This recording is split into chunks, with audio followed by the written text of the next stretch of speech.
Hey, Max here. I forgot to I forgot to unmute my mic, because I'm getting ready for bed. I got a notification for this video. You know, I don't dislike Josh Den of Nerds. I have a small history with him, Gray Order, that kind of thing. I wanted to react to this fresh. This is a blind reaction. That's why I do these reactions.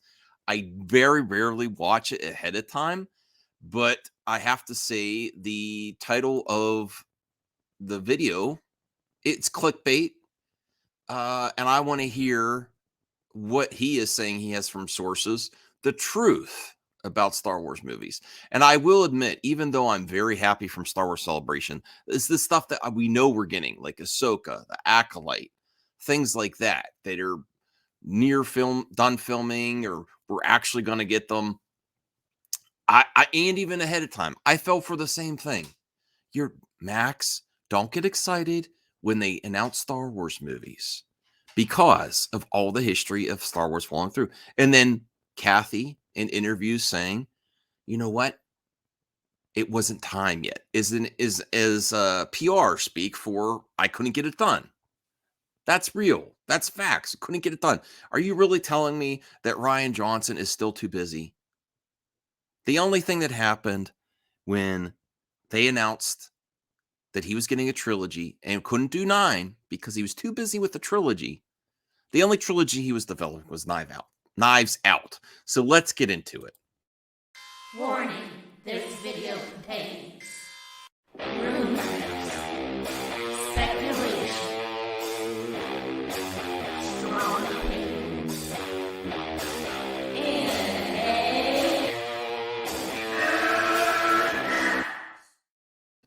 Now, I hope he doesn't take too long this is a 20-minute video, and I need to get to bed.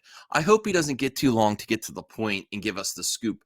But I gotta be real to you, just so you guys know, content creators, for retention rates, you say a lot of things that everyone knows at the beginning of the video, and you drop the tea or the substance of the video at the end to keep your retentions. So let's hope that's not the case here. But most likely, in knowing Josh, the truth is probably at the end here. So let's see what he says. After years of being away from movie theaters, it is finally happening. Star Wars is returning to the big screen. Just this weekend. Or is it? Well, we do know the Rey movie is the most likely. And I gotta say, after all these years, to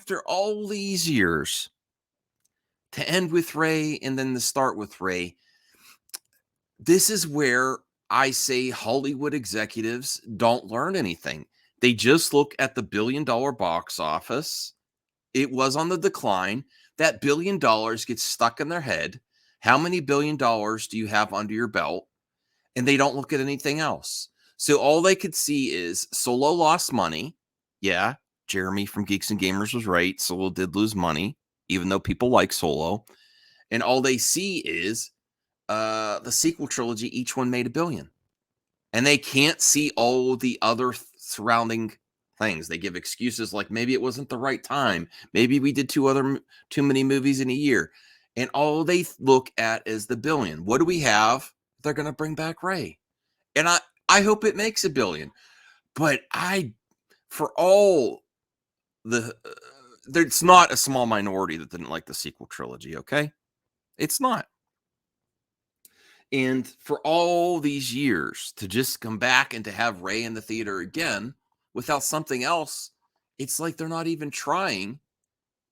And it's okay. Let's see what details he has here. And Lucasfilm announced 3 different Star Wars movies. And the company has actually given us a lot of official information about these different projects, including the talent that is Rey. She is very talented. She's very talented. I think so too. Attached to them. But I have heard additional. Ooh, he's dropping. Thank you, Josh. Thank you, Josh. He's dropping the tea right. No, he's probably teasing towards the end of the video. Damn it. I've heard, and then get back to me at the 18-minute mark.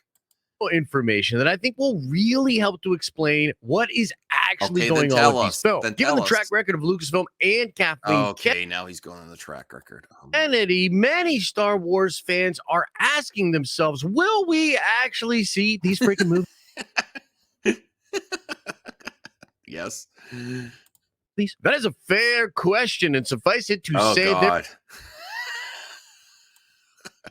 there is a lot more going on behind the scenes than what Lucasfilm is revealing to the public. Sure, They there always are is. trying to make it seem like everything is fine This is over fine. Yeah. at Lucasfilm, and they have this grand plan for all these crazy. Oh, was that a hidden message there for all the people thinking woke? The rainbow from SpongeBob, was that it? Was his intention with the editing? I don't know. Movies, but the truth is a little bit more complicated. So in this video, we're going to break down Oh my God, he is going to do the thing. He's going to do the thing. all the 3 different movies. We're going to talk about the official information that we're gonna Lucasfilm talk has given us, about- and then I'm going to and fill tell you us. in with the tea. Smash a freaking like on this video. Oh, T.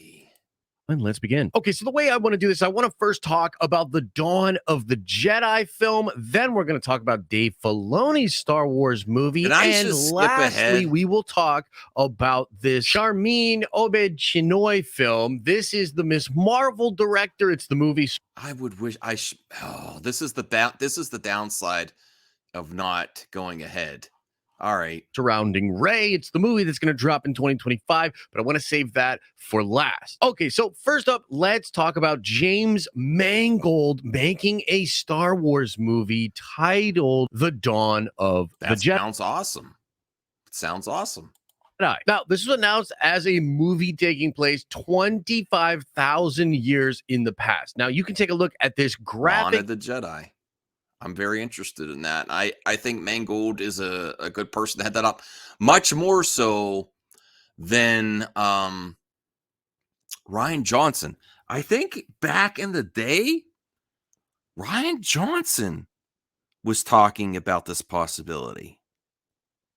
I have to find the receipts. I don't know. I think.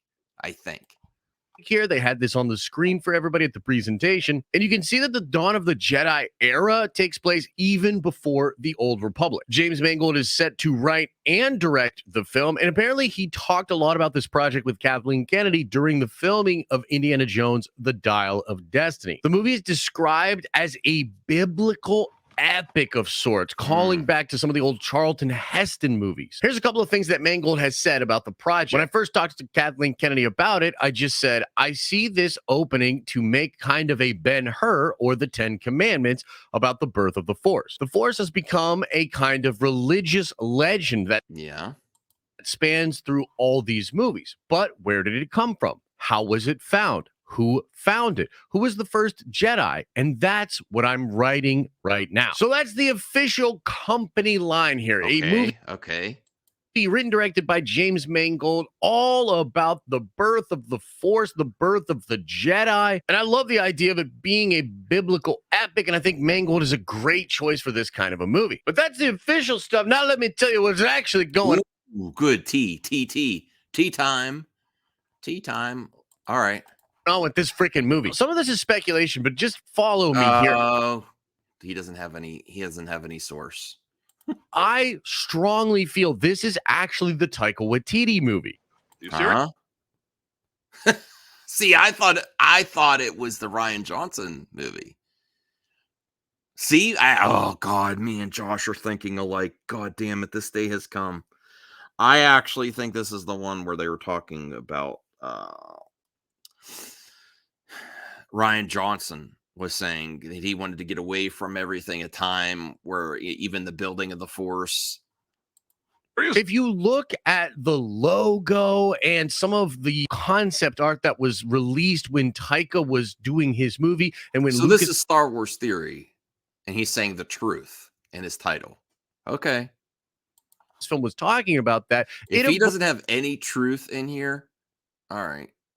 evoked a lot of the imagery of the Dawn of the Jedi era. Dawn of the Jedi was a whole series of books and comics done in the expanded universe a long time ago. This image here particularly reminded a lot of people of the Destroyer. These were these massive pyramid-like ships that took all of these force-sensitive people to Tython like 36,000 years ago in the old expanded universe canon. The TLDR on this was that these ships started popping up and taking all of these force-sensitive people to Tython, and that is where the first Jedi Order was born. This is Okay, that sounds cool.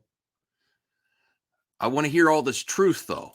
sort of the birth of the Force for organic beings in our galaxy. Now, I think since the time of Taika Waititi's movie announcement, this project has been in development at Lucasfilm in some way, shape, or form. This is why you have things like Tython popping up in the second season of The Mandalorian. Now, I actually think he's right on repurposing things because Mangold was supposed to originally do Boba Fett, and they when he moved on, they still did Boba Fett. They just changed it to a series. Obi-Wan was maybe supposed to be originally a movie, and then it switched to a series, and they were thinking about a movie.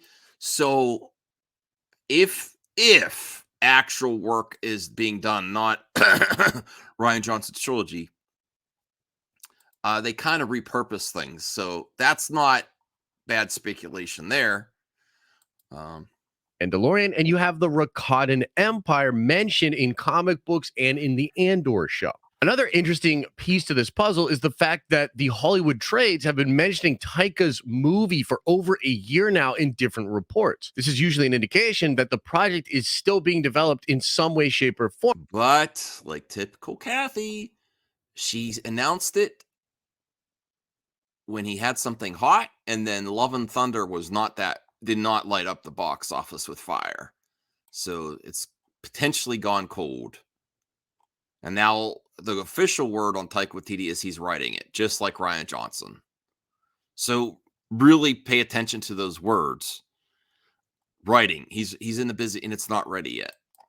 And yet Taika himself has sort of downplayed his involvement in this film, and Lucasfilm themselves have not really updated us on whether or not the Taika movie is going to go forward. I think this is because the Taika Waititi movie is still moving in production, but has just taken Taika out of the picture and has replaced him with James Mangold. This, by the way, is very similar to what just happened with Damon Lindelof, who they had established a writer's room around. They were sort of building out this next Rey sequel era movie with Damon Lindelof. They quietly removed him from the project and just brought in Stephen Knight within a couple of days. So the Lindelof movie is still happening, just that's actually progress because Lucasfilm needs to work faster on some of these things.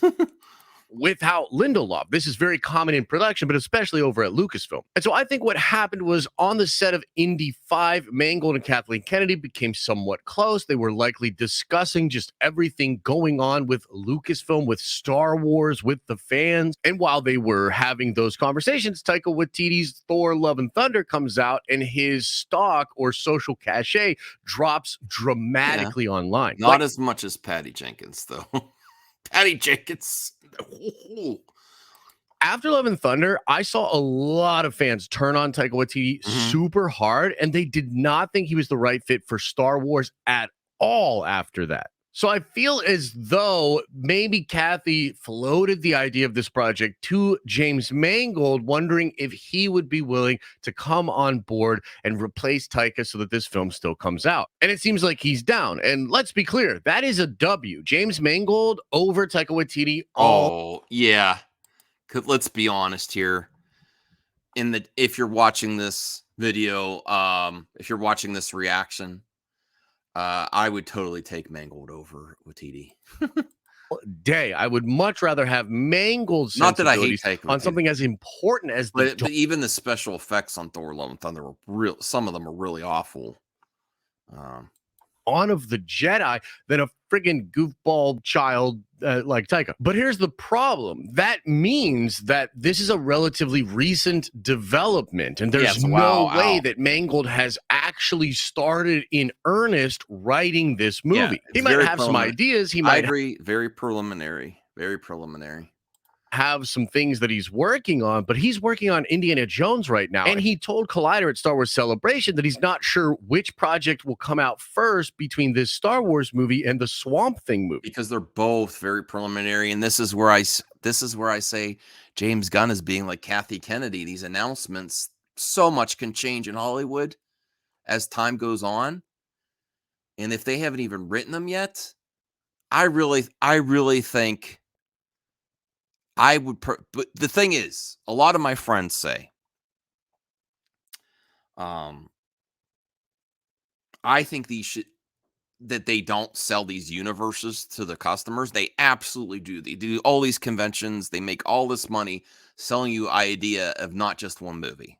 They sell you an idea of multiple projects and that you're supporting a brand. You're not just supporting a movie. You're supporting a brand. When you support Star Wars, DC, Marvel, they're selling you a brand. And when they announce this stuff and the script's not even complete, the script hasn't even started, I think is a bad move. I think they should let the audience know when there's a script ready and when they're ready to get a production crew together. That's my opinion. And you'll have a lot less problems. Script first. And this is where actually James Gunn, on one point I criticize him. On another point, he said this is the biggest problem. But I guess because he's writing it himself, he announced the projects. No. The difference is he says we're not going to start filming till the script is done, but he still does the preliminary announcing projects before any movement has been made on the project. And it's because they need to consistently sell you the brand and the idea of a whole universe of characters and not just one standalone. Because if you have a successful universe, you'll have people that go see everything in that universe. Even if they're not super peaked interest on that specific character, they'll go support it because it counts towards the overall scoreboard. Because you see, James Mangold is also in talks to write and direct a DC movie all about Swamp Thing. It's also we've heard that Disney is incredibly frustrated with Lucasfilm and Star Wars in general. One of the big things that they're mad about is the fact that movies are not happening. Kathleen Kennedy took this big break, but we know that she's lost a ton of different directors and a ton of different projects have fallen by the wayside. Apparently, it has gotten so bad that okay, here we go. Disney has told Kathleen Kennedy if she does not have a movie on track. This is a rumor. This hasn't been officially said. For 2025. But it would make sense as to the expediency that she replaced Lindelof. He will no longer have a job. Her job is dependent on this next movie coming out. And there's a lot of downward pressure from Disney onto Lucasfilm for them to get this sorted out. And we will talk about the 2025 movie with Rey freaking Skywalker in just a minute. But I think it's important to understand that that movie itself just established a writer's room last year. And that writer's room was surrounding Damon Lindelof. It lost Damon Lindelof moving forward with I didn't mean to pause him like that, but that in itself really shows the problems with Kathy. I mean, I have friends that really support Kathy, and I support my friends that do that, but to consistently see how many issues with creative differences and people leaving, it's very telling. Steve Knight, and it's being sort of rushed. Like, I don't know how else to say this. That movie is not this well thought out, well constructed plan. It is something. It's a Rey movie. Well, if he's right, I would agree. It seems like it's being fast tracked to get something on the books. Is being rushed out to meet this 2025 deadline. So basically, James Mangold has to finish up doing post-production on Indy, The Dial of Destiny. Then he has to go do a press tour, release that film. Yeah. And then he can start writing both the Swamp Thing movie and the Star Wars movie. And so frankly, I give this movie a 6. And he's got carte blanche to go whoever pays him more. DC with Swamp Thing or Lucasfilm. I'm assuming, if I'm going to be honest, I think he'll take Star Wars over Swamp Thing. and that Lucasfilm's going to be able to pay more. 60% chance of actually coming out. If this 2025 movie doesn't come out and Kathleen Kennedy gets the boot, then it's very likely that this movie with James Mangold falls apart. I also think that there's going to be a lot of pressure on Indiana Jones 5 now. If that movie wildly underperforms, I could see Bob Iger stepping in and saying, we don't want James Mangold to do a Star Wars movie now. He just delivered this massive bomb for this huge franchise. And That's completely unfair to Mangold, because I think if Mangold had a fresh cast, and then I love Harrison Ford, but if it was a fresh cast, he could hit it out the park. But unfortunately, this is the industry. This is what they're going to do. Unfair expectations on this project, especially with the budget, $300 million. Oh boy. a lot of fans are mad at him. I would love to live in a world where Star Wars was just killing it. They had a perfect track record, and the idea of getting James Mangold to write and direct a Star Wars movie about the dawn of the Jedi is freaking awesome. And I would love to not have all this baggage and all these reasons to doubt that it will ever happen. But this movie is not a home run. It has not even really been started in earnest. And again, I give it about a 60% chance of actually coming out. But okay. Now let's talk about the Dave Filoni movie. And to me, this is the most exciting announcement, even. Yeah, and this is years away. Years away. Though we don't fully understand what this movie is going to be about, and it doesn't even have a title. Combination of all the Disney Plus projects and Thrawn. The big Thrawn event. That's what it's going to be called. It's going to be called Thrawn, probably, or Heir to the Empire. Now, the official company line is that Filoni's project is going to focus on the New Republic and close out an interconnected story that is being told in series, including The Mandalorian, The Book of Boba Fett, and Ahsoka, and other Disney Plus shows as well. Here's what Dave told Variety about the movie. On a base level, I would just say the coming conflict, the growing idea that the Empire wasn't as defeated as a lot of people wanted to believe, and that the remnant is out there. We saw that from the very beginning with The Mandalorian and how Giancarlo Esposito's character Gideon was plotting. There are always people that are willing to undermine something that the Republic is trying to build and put back on its feet. I grew up with a lot of stories in the expanding universe that were told exploring what happened after Return of the Jedi. There has been there's Cara Dune. Is for fans idea that there was a New Republic and a remnant empire, and the conflict persisted after Return of the Jedi, even though the heroes won and were more in control. What did that control look like? And since Force Awakens is 30 years out from Return of the Jedi, we have room then to tell another story. That's what I'm coalescing into this time period. Now, unfortunately, the other official updates about the Filoni movie are kind of concerning. Kathleen Kennedy has said that this movie is at least 6 years away. 6 years, everyone. We're going to probably get this by 2030. 2030. I should actually make my own video. Like all this stuff is, I'm disappointed in myself. I could have made, I mean, I couldn't have done with all these clips and memes and stuff, but yeah, this is all stuff I've known from covering it this weekend. It's probably going to be 2030 before you see the Filoni movie. Indicating that Dave has a lot more story to tell in different television shows before finally getting. I want to hear something new that I haven't heard, but so far he's just been a speculation fact, and he says the truth about Star Wars movies. This is truth. This part's truth. This movie. So maybe we'll get like 3 more years of development via some TV shows, and then Dave will start production on this movie and take about 3 years to make it. But okay, so that's all the official stuff. Let's get into the tea, man. Yes. Oh, finally. 11 minutes in. Tea time.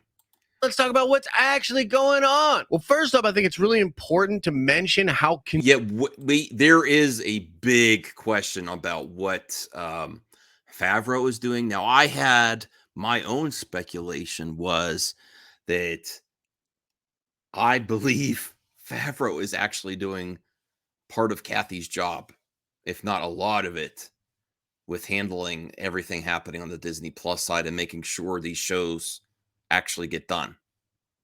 Sorry. Beyond that, I haven't heard about a specific project that he's doing on his own. He might be working with Filoni, but I don't know. I have to research if he directed any episodes of any of these series, but I think he's making sure things get out smoothly on the show end. And honestly, people will hate me for saying it. I don't think Kathy has anything to do with these shows getting complete and being released on Disney Plus. I mean, she has something to do with it because she's a producer, but actually getting these done on a timetable, I don't think she's much help in this area. Concerning it is that there's nothing about Jon Favreau Yes. attached to this movie. It was rumored over a year ago from Grace Randolph that this team of Jon Favreau and Dave Filoni were indeed going to be headed over to the cinematic side of things. And it's been a long-standing rumor that they were going to develop a movie that essentially would be Heir to the Empire. And this was what all of these different shows in the Filoniverse were building towards. But all of the rumors and Oh, all of there's the verse. Everyone has a verse. the shows have really leveraged this team of individuals, Dave Filoni and Jon Favreau. So it's very curious that Jon Favreau is not attached by name to any of this in the Hollywood trades, no rumors, nothing. Favreau is not attached to the Filoni movie. And unfortunately, I think recent rumors might explain why, as it's been breaking from a ton of people, including myself, that Jon Favreau had a major falling out with Kathleen Kennedy and almost walked away from Lucasfilm completely. It is even possible that after this season of The Mandalorian, Favreau actually does stop producing shows over. Ooh. My theory was that he's helping getting these shows out. But if Josh and the rest of them are right, maybe it's because he's not doing anything at all. But now I got to look at. Hold on a second. I don't want to do this because this video is already getting too long. I got to look up Jon Favreau's IMDb. What is he doing right now? This is very interesting. I will have to actually cover this.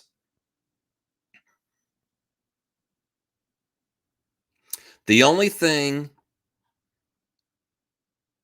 The Book of Boba Fett, Disney Gallery, 1 episode, The Mandalorian, Prehistoric Planet TV miniseries, 2022 to 2023. So I really want to know what Favreau's up to. That's the question that I want to do like a whole MME stream on.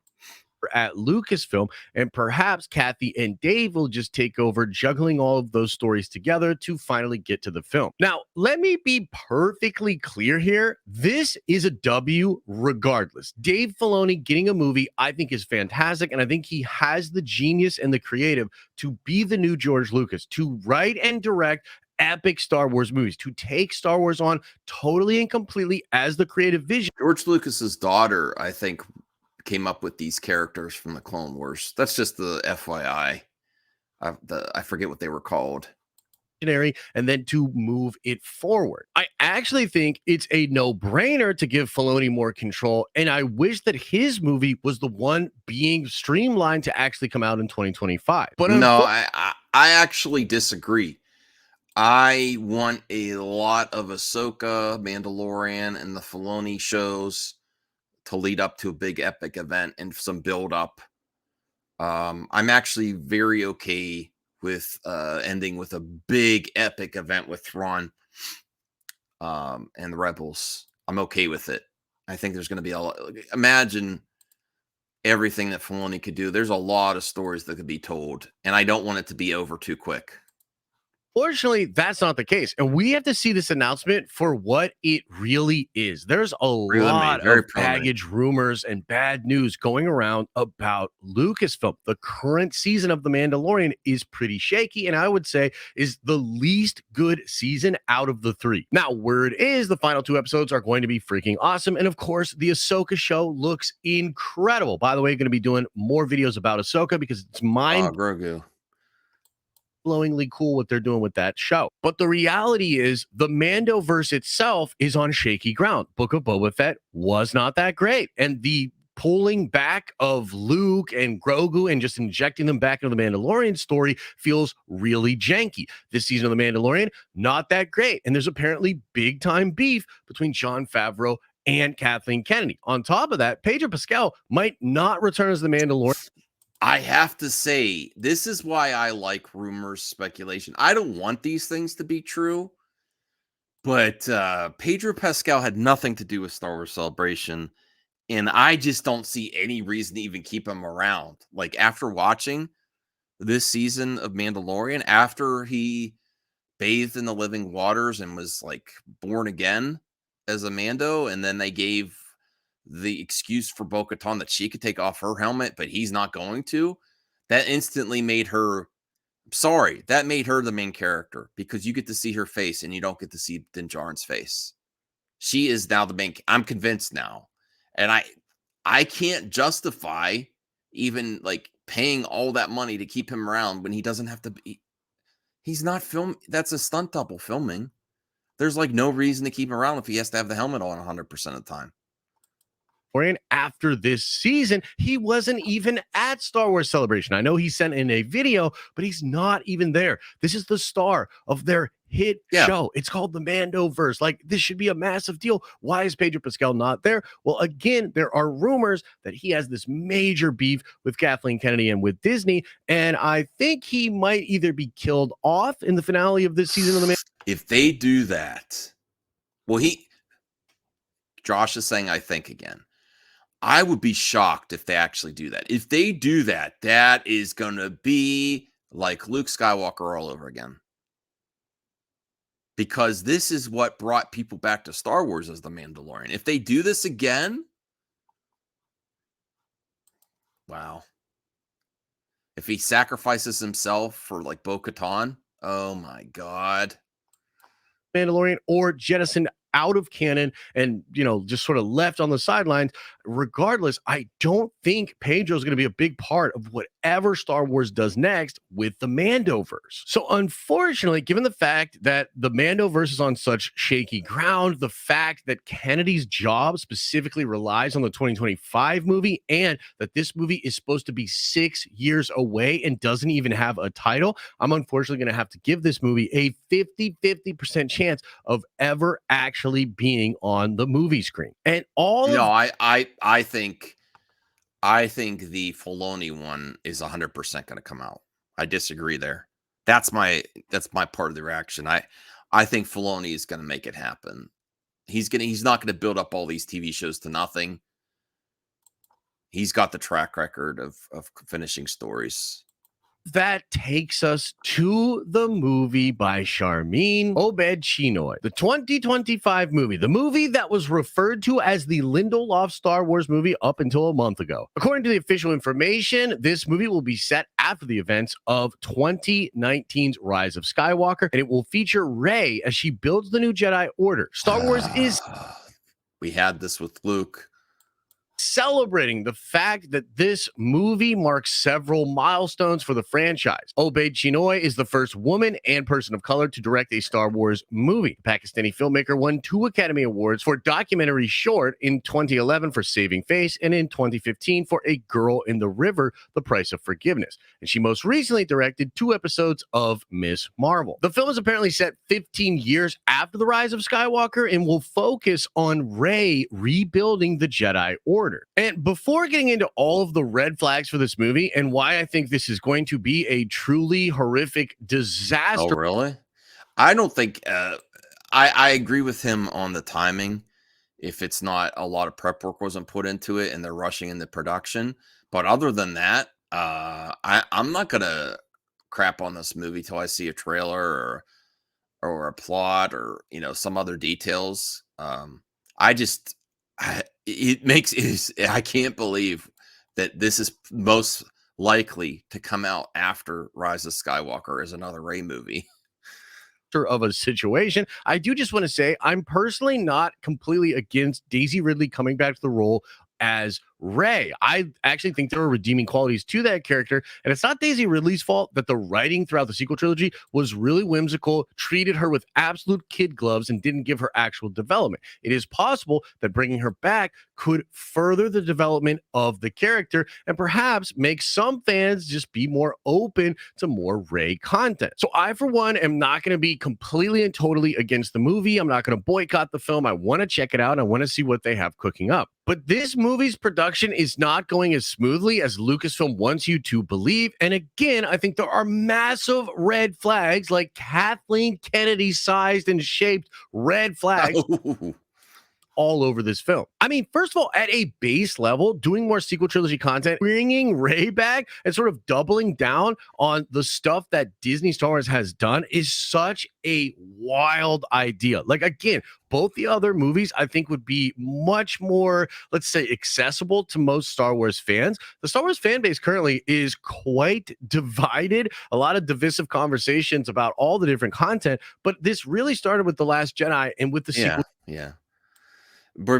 no one's ever really gone, oh my God. trilogy in general. So it's crazy that Lucasfilm realizes they need a massive hit. They need it in 2025 or else, and they decided to double down on the sequels. On top of that, Charmin is an interesting choice to say the least. She is most known for doing these 2 short documentaries and won Oscars, and these are like really, really activist, sort of feminist girl power movie. Oh boy. Well, this is the type of situation like with Ava DuVernay. Ava DuVernay is extremely talented, but did she have a history in doing like genre nerd type films like with New Gods? Not necessarily. Um she's already done Miss Marvel, but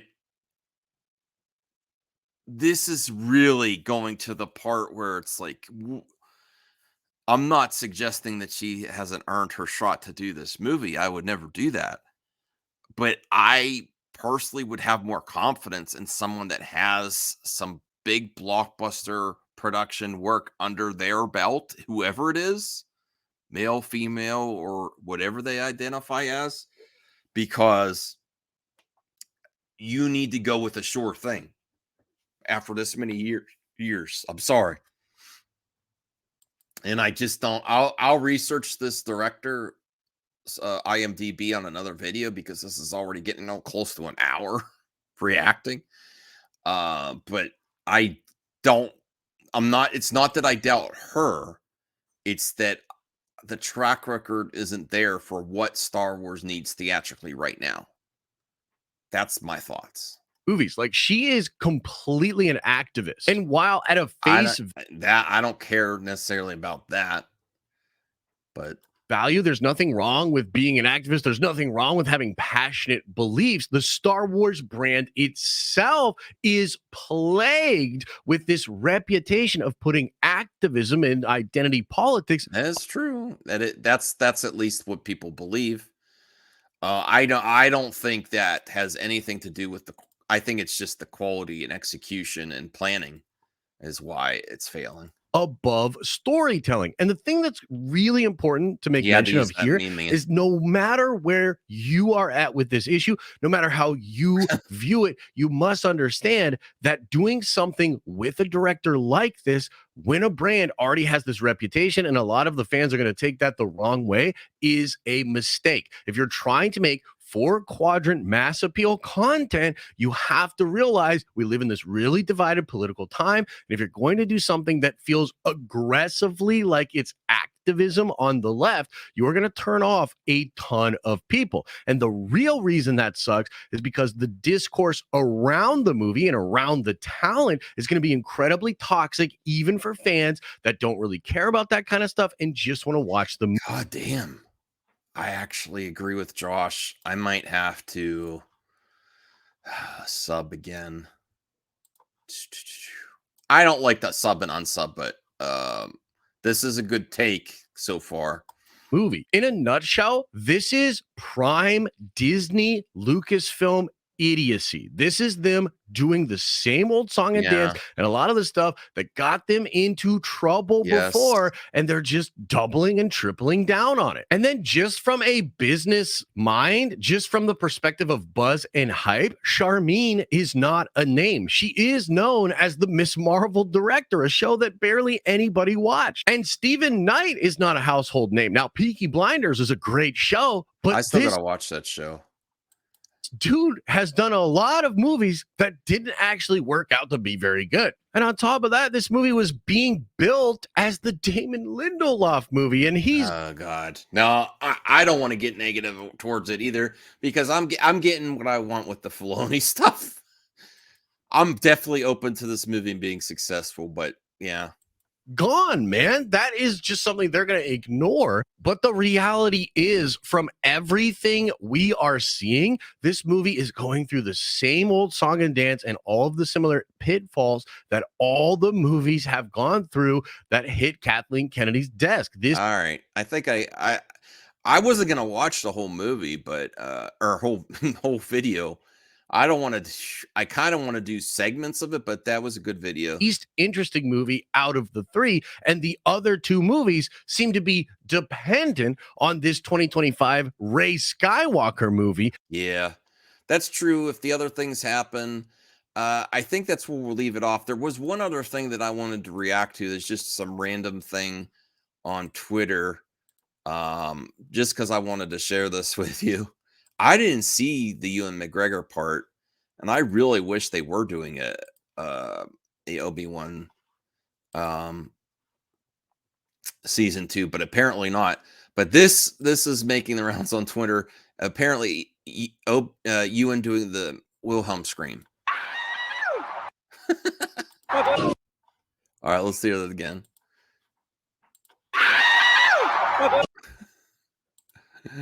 That's a lot of fun. I don't know the context of this. I got to track down his appearance at Star Wars Celebration. That's enough Star Wars talk. Work is what I got to focus on. I got to get to bed. That's enough Star Wars talk for tonight, this morning. I hope you enjoyed my reaction. A lot to talk about. Either way, we're getting a lot of Star Wars, and that's a good thing, at least on the Disney Plus angle. And I think at that point, when Filoni is ready to make his movie, I mean, I shouldn't say this, but I doubt that Kathy's going to be there still. And I want all the stuff ahead of time before we get to an epic movie with Rebels and Thrawn, is my take. So I'm happy to wait for that one. I'll see you later.